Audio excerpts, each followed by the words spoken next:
So we all know who Fitbit is. And recently, Fitbit just released their new product called the Fitbit Alta HR. The HR basically stands for heart rate monitor because, well, they finally added a heart rate monitor into the Alta. So my name is Tarvin from KLGadgetTV, and today we're going to do an unboxing and impressions video on the Fitbit Alta HR.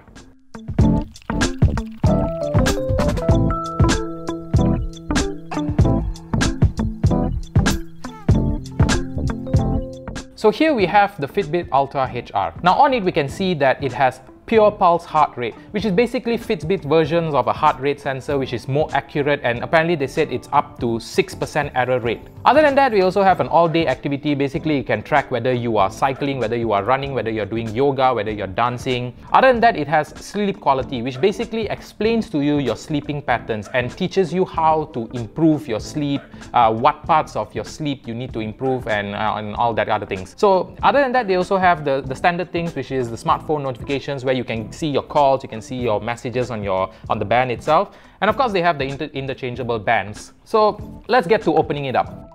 It has a magnet kind of closing that it has. Pretty satisfying to open it up. Okay, so basically what we have here is the user manual, which who uses a user manual? And of course right here we have the Fitbit itself. Okay, we finally got it out. So let's start off by removing the plastic on it. Now it looks pretty sleek. I mean, as usual, all wearable devices nowadays are pretty sleek, so Fitbit has not let us down on that. Now, from my understanding, the only way to power the device on is actually to plug it into a power source, which is what we are going to do. So before that, let's talk about the wire itself. So it comes in a nice packaging. It's I believe this is probably sealed.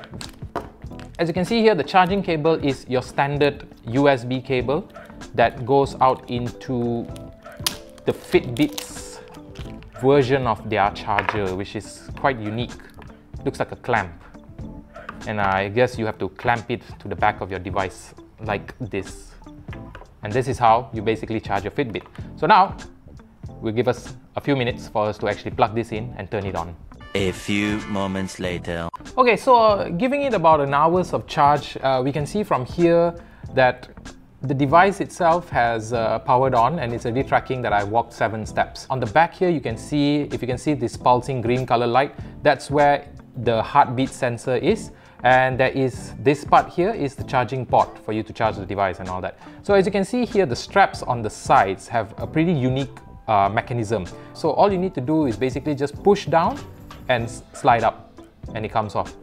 Getting a new strap is just the same thing. Basically all you need to do is just put it on and push down on it. So as you can see from the sides of the device, there is no button. To actually bring up the display, you would either need to tap on it to bring up the display. The second method would be at a rest position. You bring it up to yourself, and there you go. That's it from the outside of the device. So let's actually pair it with the companion app and see what actually happens. So yes, meet your Alta HR. So connecting to my tracker. Oh, as it connects, it vibrates, the tracker itself vibrates, and it's asking me to put a code inside, which is displayed here as 1132. It takes a pretty long process to actually connect your phone to your Fitbit. So now we can go through bump, whack or tap. Fitbit mentioned that with the new update to their app, they actually implemented a sleep insight or a sleep statistics section in the app, which can actually track, how well you are sleeping at night and give you suggestions on how you can improve your sleep every night. Select your preferred clock face. So this is nice. They actually give you an option to choose how you want to display your clock. I think this is nice, it doesn't give you this bland look, so at least every person that would wear a Fitbit would actually have a different type of screen. So with this, it should start tracking my heartbeat, which still shows blank. I hope I'm not dead. I don't think I am. No heart rate readings. I don't know if this is an issue or not. So apparently they said if the heartbeat gets out of sync, you need to stay stationary for 10 seconds, and hopefully with that, it should be able to find my heartbeat. So after offing and onning the app, it actually detected my heartbeat rate, which it's displaying here in real time, I would assume. Yeah, so yeah, it is displaying on real time. It actually detects exactly the same that the device detects, which, yeah, basically mirrors the device itself. Apparently, the device has a pretty unique feature where it can detect what type of exercise a person is doing, and from that it will log how long you've been doing the exercise and probably how many calories you have burned, and you know, all that kind of fitness kind of things. So here is how did I sleep. So obviously I'm not asleep now, and the device knows I'm not asleep because of the movements that I'm making with the device itself. So when I actually go to sleep, it basically tracks my movements when I am on bed, and also basically my heart rate. And from that, it can actually give you a pretty clear understanding of how your sleep patterns are. And from there, it will actually recommend ways for you to improve your sleep. Other than that, it will track my weight. Basically, the weight tracking will lock on to the smart scale, the ARIA smart scale that Fitbit has, which is actually a Bluetooth weighing scale. So you weigh yourself, it tracks from the app, I assume the same app, and then from there it gives you the statistics of how you have been doing with your weight and that kind of thing.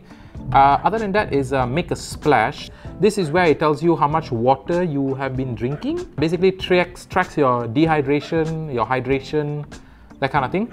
Then we have what have I eaten. So from here I can actually add what have I ate. So let's say recently I just had some nasi goreng. So let's see if they have nasi goreng. So as you can see here, it's already tracking that, you know, I had nasi goreng for lunch. As for breakfast, well, I had some bread, so I don't think I'm really going to track bread into my diet and all that. So now we're going to take a look at what is actually on the display of the watch. So by double tapping it, again, it will wake up the screen. Tapping it again would move to how many steps I have made. Tapping it again will show me my heartbeat. This would probably be the distance I have traveled. Here would be how many calories I have burned. And the last one would, not really sure, I think this would be how long I've been in vigorous exercising and all that kind of thing. So with that, I would like to say thank you for watching this video. If you are not subscribed to KLGadgetTV, now is a good time to do so, because we're going to review more products very soon. So if you're not subscribed to the channel, please subscribe to the channel, give us a thumbs up, share this video if you found this informative for you. And also we are on Twitter, we are also on Instagram, and we are also on Facebook. So with that, I will see you soon.